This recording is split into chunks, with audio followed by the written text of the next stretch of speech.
Radio Sintonía, con criterio propio. Radio Sintonía. Cada viernes, a partir de las 12:15 del mediodía, tiene una cita con Guanil, un programa de difusión del patrimonio cultural de Fuerteventura, realizado conjuntamente por la Consejería de Cultura y Patrimonio Histórico del Cabildo de Fuerteventura y Radio Sintonía. Un espacio a través del que conoceremos los distintos elementos que conforman nuestro patrimonio cultural y que constituyen las huellas de nuestra memoria colectiva como pueblo. Cada viernes, a partir de las 12:15 del mediodía, una mirada profunda a Fuerteventura en Guanil. Solo aquí, en Radio Sintonía, la radio más cerca.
Esta sintonía de fondo, como cada viernes, comienza el programa Guanil, que es un programa de difusión de patrimonio histórico cultural de Fuerteventura, que como todos ustedes saben lo realiza en Radio Sintonía en colaboración con la Consejería de Cultura y Patrimonio del Cabildo Insular. Hoy vamos a hablar con Carlos Vera, que es licenciado en Historia y responsable del Archivo Municipal del Ayuntamiento de La Oliva. Con él vamos a hablar de la ermita de Nuestra Señora del Buen Viaje en el Cotillo, de la ermita de San Vicente Ferrer, de Villaverde, y de la ermita de San Antonio de Padua, de Las Ares. Buenos días, Carlos. Buenos días. Muchísimas gracias por acompañarnos. De nada, un placer. ¿Cómo llevas el trabajo en el Archivo Municipal del Ayuntamiento de La Oliva? Pues muy bien, la verdad que es un trabajo bonito. Vamos, a mí como persona vinculada a este mundillo, pues me gusta y es un trabajo que me encanta, pero que lleva su tiempo porque estamos organizando todo lo que es la documentación histórica del ayuntamiento y bueno, antiguamente pues no había un sistema de catalogación de la documentación y en estos momentos estamos en ello, pero vamos, se está haciendo yo creo que un trabajo que poco a poco se va viendo, ¿no? Bien, hoy como responsable del Archivo Municipal del Ayuntamiento de La Oliva nos vas a hablar de las diferentes ermitas del norte de la isla, como ya dijimos anteriormente. Vamos a comenzar, por ejemplo, con la ermita de Nuestra Señora del Buen Viaje en el Cotillo, si te parece, Carlos. En principio, decir que el Cotillo se encuentra en el municipio de La Oliva y la ermita esta pues también se encuentra allí en el Cotillo. En una explanada con la fachada orientada al mar se encuentra la ermita en el pueblo del Cotillo, pero tú nos vas a ampliar más la información. Por ejemplo, nos vas a decir unos datos en concreto, datos históricos del pueblo del Cotillo, cuando se fundó. Si te parece, comenzamos por ahí para situarnos, habitantes que tiene, de qué viven los habitantes. Cuéntanos. Sí. Bueno, como decía, para mí es un placer pues difundir todo lo que es nuestro patrimonio histórico y pues en los antecedentes que tenemos del Cotillo sabemos que bueno, pues tampoco hay muchas referencias históricas de estos pueblos porque no había antiguamente pues una documentación en la que basarnos, ¿no? Pero sí podemos, por ejemplo, destacar que ya en 1599, sí que nos vamos hacia atrás bastante en el tiempo, ¿no? En 1599 aparece en los antiguos protocolos de Fuerteventura nombrado ya el nombre del Puerto del Roque, aparece con ese nombre de Puerto del Roque, pues, tenemos que tener en cuenta muy la proximidad del pueblo del Roque, en el que ya pues un poco se va viendo la importancia que va adquiriendo este puerto como embarcadero y zona de entrada y salida de mercancías en la zona norte de la isla, ¿no? Bueno, te vamos a hacer un poco un resumen rápido porque si no tenemos que hablar de varias ermitas y tampoco nos podemos detener mucho, ¿no? Ya en febrero de 1626 aparece en la documentación el nombre del puerto del Tostón. Ya vemos que se va acercando más al nombre que tiene actualmente. Y de hecho el Tostón es un topónimo que se conserva hasta mediados del siglo pasado, hasta mediados sobre la década de los 50 del siglo pasado. Estaba esta zona con este topónimo y a partir de ahí ya empezó a denominarse el Cotillo. Lo que nosotros entendemos como el Cotillo es un topónimo de reciente creación, es un nombre que no tiene antecedentes históricos, fue pues una derivación de otros nombres. En concreto no hemos podido averiguar por qué este nombre. Quizás puede ser en una zona donde hay bastantes cotos, puede ser lo de coto, cotillo, pues no sé, puede tener alguna relación, pero no me atrevo no me gusta lanzar cosas como reales cuando no hay una base para demostrarlo, ¿no? Vimos que no se sabe exactamente por qué hoy se denomina el Cotillo a esta zona de Fuerteventura, ¿no? Primero comenzó, digamos, que el puerto de Roque da nombre al pueblo de lo que es hoy el Cotillo, pudiera ser así, según lo que te acabo de oír. Sí, en principio, comenzando por ahí, por el Roque, puerto de Roque. Tostón después. Y luego Tostón después. Y Cotillo, últimamente, sí. Ya también, bueno, si quieres... para hacer alguna cosa más, bueno, sabemos que el Cotillo es un pueblito marinero muy singular en Fuerteventura, tiene es muy acogedor, tiene unas características que lo hacen bastante llamativo hacia las personas del interior por la fisonomía de sus casas, su distribución y tal, que es muy, muy llamativo, ¿no? Y bueno, los asentamientos allí... En realidad, aunque había ese puerto, no habían asentamientos permanentes, fueron asentamientos muy esporádicos en determinadas temporadas. Incluso eso se mantuvo hasta no hace mucho, los años 60, 70, los asentamientos allí eran por temporada, verano, la temporada buena de la pesca. E incluso aquí tenemos el ejemplo en Puerto del Rosario, muchas familias de las zonas del Charco y tal, que son prácticamente procedentes del Cotillo, y durante muchos años mantuvieron una doble vecindad, digamos, se trasladaban durante una época al Cotillo y durante la otra a Puerto, ¿no? Es una zona que en ese caso ha mantenido ese curioso sistema de residencia, ¿no? Por ejemplo, en los datos del padrón de 1950, el Cotillo tenía 430 habitantes, con 194 430 de derecho y unos 194 de hecho, así que ahí se comprueba que la población pues también salía, se embarcaba en pues, barcos para la faena ya más de altura, etcétera, fuera de la isla, ¿no? Pues siempre ha sido la familia ha estado más que nada vinculadas todas al sector pesquero, marinero, casi en su totalidad, ¿no? Bien, en principio entonces estás hablando de un pueblo marinero con gran devoción hacia Nuestra Señora del Buen Viaje. Sí. Y entonces, si te parece, Sí, entramos ahora en la fundación de la ermita. Sí, hacer una pequeña referencia que también hay otra serie de monumentos en el pueblo importantes como son la Torre del Tostón, que es del siglo XVII, una torre de las pocas que se conserva en la isla, bastante interesante, y el faro del Cotillo también, que es una obra del siglo XIX. Y ya entrando, por supuesto, en lo que nos iba, el tema que nos iba de la ermita de Nuestra Señora del Buen Viaje. Nuestra Señora del Buen Viaje, hay que decir que es una de las más antiguas de la isla. La ermita del Tostón se denominaba también, ¿no? Sí, también consagrada a la Virgen del Buen Viaje, sí. Ermita del Tostón también se le con el nombre que tenía el pueblo, ¿no? Y está, como ya te comentabas, un poco en las afueras del pueblo, y fue fundada por el sargento mayor Trujillo Ruiz, procedente de la zona de Betancuria, claro que era donde estaba toda la administración burocrática de la isla, en torno al 1680, así que estamos hablando como ya decía, de una de las ermitas más antiguas, pero que ha sufrido bastantes transformaciones, ¿no? A lo largo del tiempo. Sí, desde 1680 hasta la actualidad, sí, ha sufrido varias modificaciones, me imagino, en su estructura, tanto exterior como interior, ¿no? Nos comentabas que fue fundada por el sargento mayor Sebastián Trujillo Ruiz, que era familiar del Santo Oficio de la Inquisición, ¿no? Sí, ¿También? Sí, exactamente, sí. Estás bien documentada, ¿eh?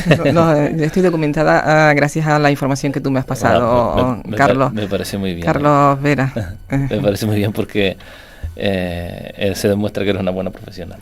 Muchas gracias. Que uno se rodea también de gente que te puede enriquecer tu trabajo, y este trabajo lo que intentamos hacerlo lo mejor posible, y si no estamos documentados, pues que le vamos a informar a los oyentes. Sí, yo para seguir un poco con nuestros oyentes también, para no liarnos mucho en temas muy técnicos, porque lo importante es difundir nuestro patrimonio, pero que sea pues con un lenguaje en el que todos se puedan sentir pues identificados, ¿no? Como decía, una serie de transformaciones sufrió esta ermita. En 1834 es pues la más importante, que hay incluso una placa, una especie de placa en la misma portada de la iglesia, en la que reza esta fecha, ¿no?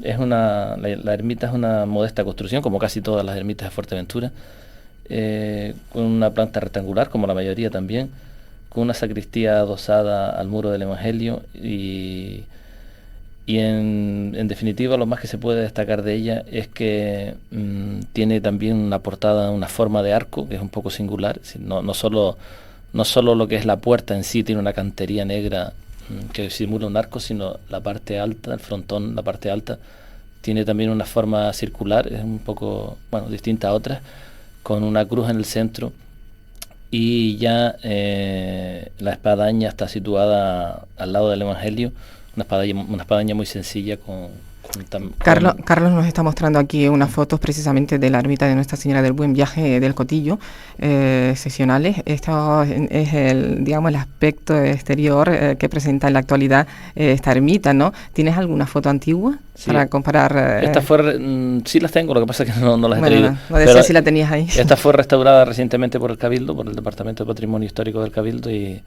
incluso se le puso un piso, como se puede observar aquí, imitando una especie de adoquines y tal.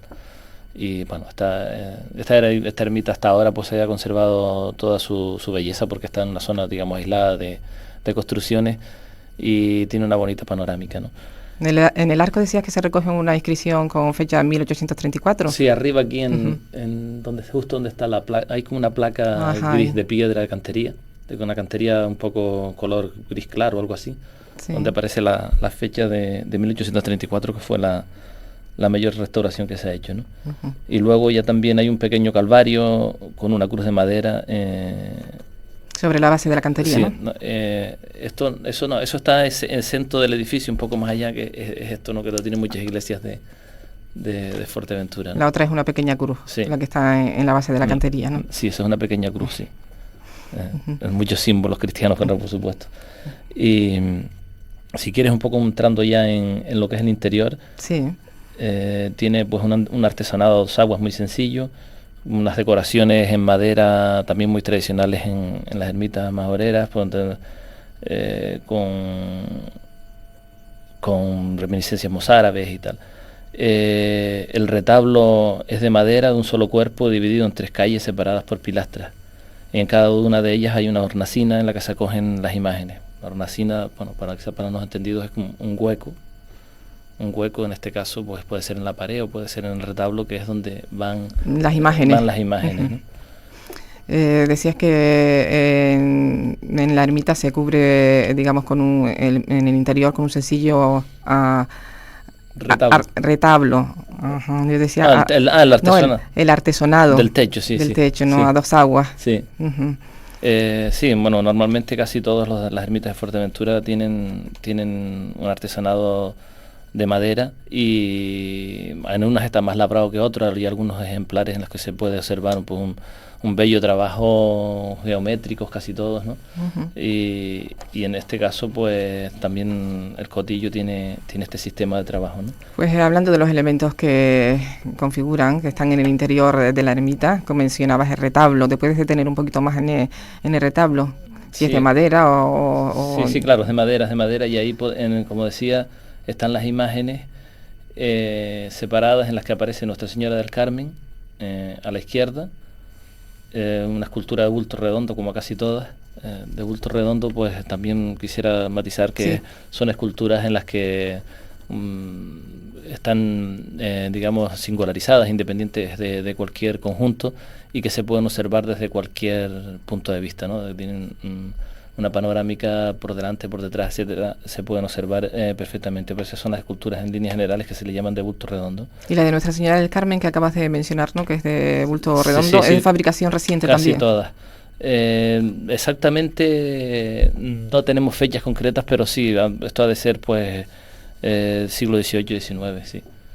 Y luego está la de Jesús Salvador del Mundo, una escultura también igual de bulto redondo, y sí, se lo puede también denominar que se puede decir que es de fabricación reciente. Y luego el Cristo de la Cruz, que está en el ático del retablo, también es otra escultura de bulto redondo, y la más importante, por supuesto, es la Nuestra Señora del Buen Viaje. Que le da nombre a la ermita. Sí, que está en la hornacina central, y es la figura más interesante, con la cara, las manos y el pelo tallados en madera y policromados, igual que el niño que sostiene a la Virgen. Bueno, también destacar que hay un cáliz de plata del siglo XIX en la iglesia, y que esta ermita, por supuesto, está declarada bien de interés cultural desde el año 85. Decir que la advocación a la Virgen del Buen Viaje, como decía, esto es algo muy común en las zonas marineras. Era como una protección, pues cuando las personas salían pues a alta mar, como digamos, a ese mundo desconocido, un poco peligroso, en el que tal pues se aferraban a alguna creencia, algo que les protegiese, ¿no? Y en este caso era muy común la Virgen del Buen Viaje, que luego más tarde se sustituyó por el Carmen, y por eso tenemos muchas zonas del Carmen, pero el Buen Viaje es algo más antiguo, y esta vocación tuvo bastante apogeo, como decía, en todas estas zonas de costa, ¿no? Lo curioso es que, por ejemplo, en la mano izquierda la Virgen tiene un niño, pero en la mano izquierda aparece con un bastón. En la mayoría de los casos aparecía con un barco. Aquí no sabemos por qué, pero aparece con un bastón, porque en otras zonas donde existe esta vocación, la Virgen del Buen Viaje, tenían normalmente un barco. Ahí hay un pequeño trabajo de investigación que hizo en su momento Elías Rodríguez, el profesor Elías Rodríguez, ya jubilado, pero que es también un amante de la historia, que habla un poco sobre estos aspectos, ¿no? Para quien quiera profundizar en la cuestión. Bien, yo no sé, ya para terminar con la ermita de Nuestra Señora del Buen Viaje, ¿podrías darnos alguna referencia sobre la Virgen, precisamente esta Virgen, la del Buen Viaje, y recordar que esta ermita fue declarada bien de interés cultural, como tú acabas de decir, con categoría de monumento en 1985, ¿no?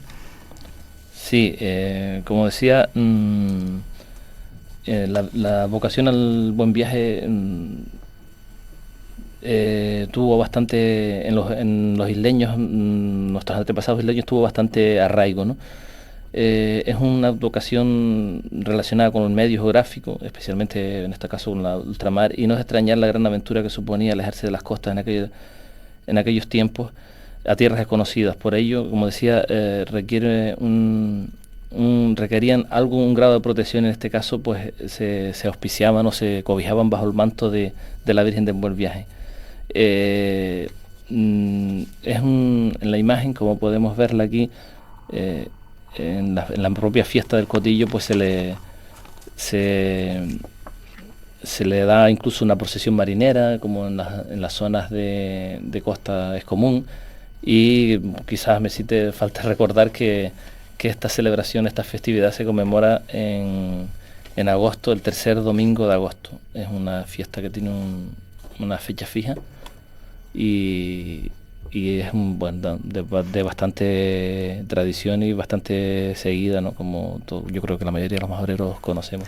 Como el Cotillo, como pueblo marinero que es, rinde homenaje a Nuestra Señora del Buen Viaje y también a Nuestra Señora del Carmen, ¿no? Que se encuentran dentro de la ermita de Nuestra Señora del Buen Viaje, ¿no? Y las dos hacen, digamos, están relacionadas con el mar, las dos también, ¿no? Las dos, sí. Lo que pasa es que como fiesta tal solo se celebra Nuestra Señora del Buen Viaje, así como los dos pueblos que vamos a tratar anteriormente tienen dos fiestas cada uno. En este caso solo el Cotillo, solo como fiesta oficial, tiene esta del Buen Viaje en agosto de cada año. Pues bien, como nos quedan dos ermitas todavía, Carlos Vera, vamos a hablar, si te parece, de la ermita de San Vicente Ferrer de Villaverde, o de la ermita de San Antonio de Padua de los Lajares. A ti te da igual, ¿no? Y a mí también. Entonces comenzamos por la ermita de San Vicente Ferrer en Villaverde, ¿no? La localización de Villaverde, de esta ermita, está en Villaverde, que pertenece al municipio de La Oliva. Y sí, también brevemente nos puedes hablar de este pueblo, unos datos sobre Sí. para introducirnos de lleno ya en lo que es la ermita de San Vicente Ferrer. Sí, en este caso el pueblo de Villaverde es uno de los más de los demás población del municipio. En este caso, en concreto, actualmente es el segundo pueblo con más habitantes del municipio, detrás de Corralejo, incluso por encima de La Oliva, ¿no? Es una zona eminentemente relacionada con la agricultura y la ganadería, que según antecedentes históricos parece ser que sufrió, en este caso no sufrió, sino se supuso un gran impulso para este pueblo los volcanes que ocurrieron en Lanzarote en el siglo XVIII, es decir, en 1730-36, esa serie de erupciones volcánicas que prácticamente pues cubrieron la zona sur de la isla, que podemos observar hoy en Timanfaya, en aquel precioso monumento. Pues eso hizo que mucha población emigrase de Lanzarote y parece ser que hubieron asentamientos también en esta zona de Villaverde. Y como ya digo, en este pueblo pues alta raigambre agrícola y ganadera. Podemos destacar que es una de las zonas de la isla donde primero se potenció a gran nivel el tema de los enarenados, igual que en Lanzarote, pero en esta zona norte de Fuerteventura podemos observar aún hoy como muchas familias mantienen sus enarenados, los cultivan y podemos pues contemplar una panorámica que quizás en muchas partes de la isla ya no se observa, ¿no? De conservación de incluso las propias areas colgando en los techos en las azoteas de algunos domicilios. Son estampas que ya casi pertenecen al pasado, pero que aún en Villaverde se conservan. Testimonio de esa importancia agrícola y cerealística y tal del pueblo, pues es la existencia actualmente de una cooperativa del campo, más una nueva quesería industrial que creo que está en estos momentos a punto de ponerse en marcha. Y bueno, como ya digo, es un pueblo bastante singular que lo divide en la carretera general, porque estamos yo creo que en el pueblo que tiene la travesía más extensa de toda Fuerteventura, ¿no? Si nos fijamos, pues está en la mitad de un pueblo hacia un lado y hacia otro de la carretera general, y hay un amplio trecho desde que comienza Villaverde, saliendo incluso de La Oliva hasta el final del pueblo, ¿no? Pues bien, vamos a ir rápidamente a introducirnos de lleno en los datos referentes a la construcción y fundación de la ermita de San Vicente Ferrer de Villaverde, en qué año fue construida, nos hables un poquito de la construcción externa y nos hables también del interior de la misma y de los elementos que podemos encontrar dentro. Sí, bueno, el año concreto de su construcción no se sabe, pero como la mayoría de las ermitas de la isla sí que sabemos que procede del siglo XVIII. En este caso, pues el caso del Cotillo es excepcional porque es anterior, ¿no? Pero la mayoría proceden del siglo XVIII. La ermita, como todas, también como la mayoría, ha sufrido diferentes intervenciones de restauración y tal, la última de ellas en el año 96, ¿no? También es una construcción sencilla que en este caso que en este caso pues está ubicada bastante metida, digamos, en lo que es el casco del pueblo, así como otras ermitas. La mayoría de ellas en la isla de Fuerteventura están exentas de lo que es el casco y están en una panorámica pues un poco despejada. En este caso pues hay bastantes edificaciones en la zona porque ha quedado pues ya bastante embutida, por así decirlo, en la fisonomía del casco de Villaverde. Es de planta rectangular, como ya decíamos la mayoría de ellas, con una cubierta a 3 aguas, y la sacristía se comunica a la ermita por una puerta y tiene también, por supuesto, otra puerta exterior. Esta sacristía está adosada por la parte del muro del Evangelio y tiene también una cubierta de 3 aguas. ¿Sí? Sí, dime. No, te decía si en el interior, si habías terminado ya con la descripción externa, en el interior, ¿qué imágenes nos encontramos? ¿Qué esculturas podemos encontrarnos, aparte de la de San Vicente Ferrer? Pues tenemos el Sagrado Corazón de Jesús, San Roque, el Cristo en la cruz y la Inmaculada Concepción. En definitiva, si quieres entrar un poco en lo más importante de San Vicente Ferrer, es la imagen más interesante, por supuesto. Está situada a la izquierda del Cristo y sobre repisa de cantería. También hay que decir que, se me escapó, que en este caso la iglesia de Villaverde no tiene el típico retablo que nosotros entendemos como tal, el retablo de madera, sino ahí hay una especie es una pared de cantería y en la cual hay unas repisas una pared blanca y de unas repisas donde están situadas las figuras, ¿no? Es decir, que carece de retablo, pero que las figuras se pueden ver en las sí. repisas de cantería que existen. Sí, sí. El santo está con su hábito dominico, porque pertenecía a esta orden de los dominicos, y portando los atributos que le caracterizan en este caso, la cabeza con una llama en forma de corona de metal, tiene unas alas, es un santo alado, el tributo que se le añade por la comparación con un ángel enviado por Dios, y porta en la mano izquierda un libro abierto por su celebridad como predicador. Este santo, si quieres, entramos un poquito después a hacer algún esbozo de lo... Si nos da tiempo, sí, porque todavía nos queda San Antonio de Padua. Y es del año 91 la declaración de bien de interés cultural. También tiene un cáliz de plata esta iglesia del siglo XVIII. Si vamos un poquito mal de tiempo, porque se nos echa encima, quizás decir que San Vicente Ferrer es un santo que nació en Valencia, valenciano, y que tuvo una dilatada vida. Entre ellas pues estuvo implicado en el famoso cisma del compromiso de Caspe, que fue cuando se unieron las coronas de Aragón y Castilla en inicio, y que vivió intensamente su época, todo lo que es los movimientos históricos, y se le atribuyen incluso virtudes de mago y tal. No confundirlo con Vicente Ferrer, porque este santo nació en... Misionero, estás hablando, ¿no? Este santo nació en 1350 en Valencia y murió en Francia en 1419. Así que no tenemos que confundirlo con Vicente Ferrer. No tiene nada que ver. El misionero que está en la India actualmente. No tiene nada que ver, aunque la labor que está haciendo Vicente Ferrer en estos momentos es una labor que no tiene nombre. Pero ahora estamos hablando del patrimonio. Sí, de otro Vicente Ferrer. De otro Vicente Ferrer. Decir ya antes de pasar a San Antonio de Padua, en Las Ares rápidamente, que esta ermita fue declarada bien de interés cultural con categoría de monumento en 1991, y destacar las esculturas de San Roque, Cristo en la Cruz, San Vicente Ferrer, como ya acabas de mencionar, entre otros, ¿no?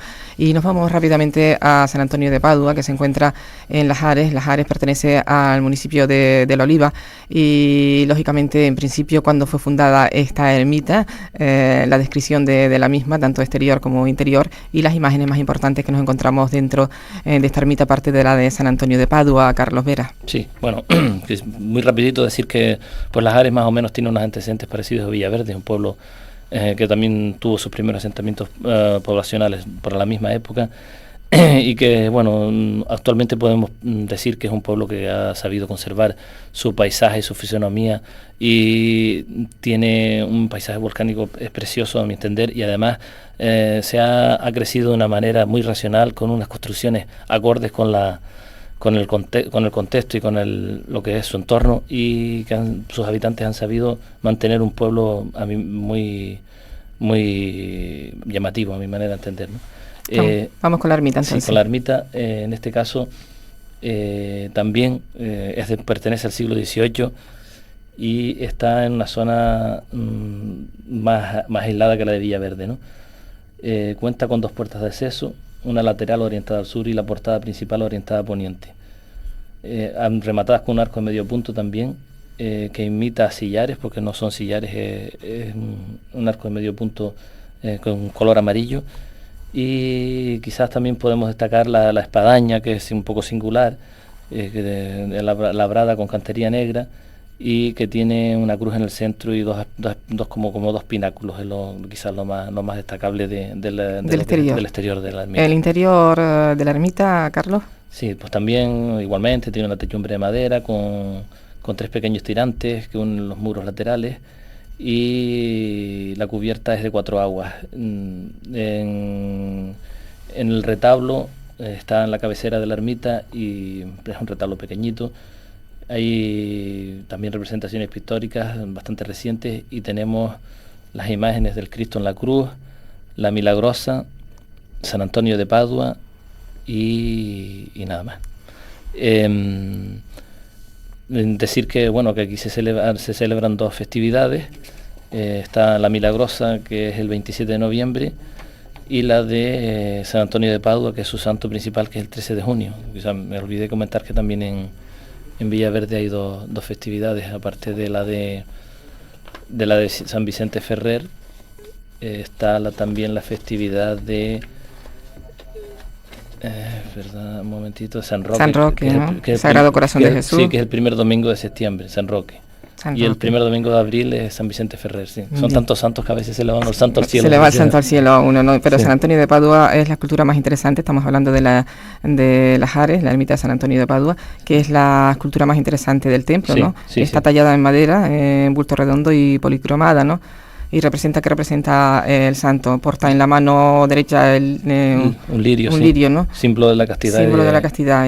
Y en la izquierda un libro también, que también viene un poco a hablar, como en el anterior santo, como San Vicente Ferrer, pues su labor, digamos, porque estos dos santos hicieron una labor de misioneros, pero no como misioneros como entendemos hoy día, como predicadores, predicando el Evangelio por multitud de zonas de Europa, y adquirieron fama un poco como oradores, lo que hoy entenderíamos como un orador, ¿no? Dicen que San Antonio de Padua, por un lado, dice que en la mano derecha, ¿no? Porta en la mano derecha un lirio, símbolo de la castidad, y sin embargo nos dicen que San Antonio de Padua es al que muchas mujeres invocan para que les conceda un novio, encendiéndoles una vela o algo de eso, ¿no? Sí, es así. Sí. Entonces, ¿por qué dice aquí que símbolo de la castidad tiene en la mano derecha un lirio, símbolo de la castidad? Entonces, ¿es este el mismo santo o es otro? No, es el mismo. ¿Es el mismo? Quizás tú sabes que en los iconos religiosos hay distintas interpretaciones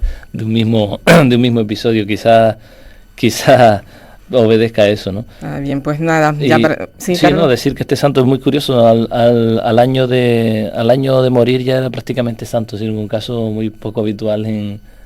¿Alguna obra importante hizo que dejó huella entonces para que lo santificaran? Sí, tuvo bastante, se le aplican una serie de milagros, una serie de cuestiones, y además que incluso murió con 36 años, murió muy joven. Muy joven, sí. Bueno, decir que ya por último que esta ermita, la ermita de San Antonio de Padua en Las Ares, fue declarada bien de interés cultural con categoría de monumento en 1985. Pues nos hemos pasado mucho del tiempo previsto, Carlos Vera.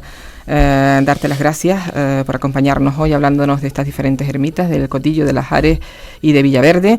Y nada, decir que el próximo viernes estará aquí Luis Lorenzo Mata para hablarnos de la ermita del Time, la ermita de Nuestra Señora de las Mercedes. Y a todos ustedes decirles eso, que el próximo viernes les esperamos. Muchísimas gracias, Carlos, y hasta otro momento. Pues nada, cuando quieran, gracias. Gracias, buenos días.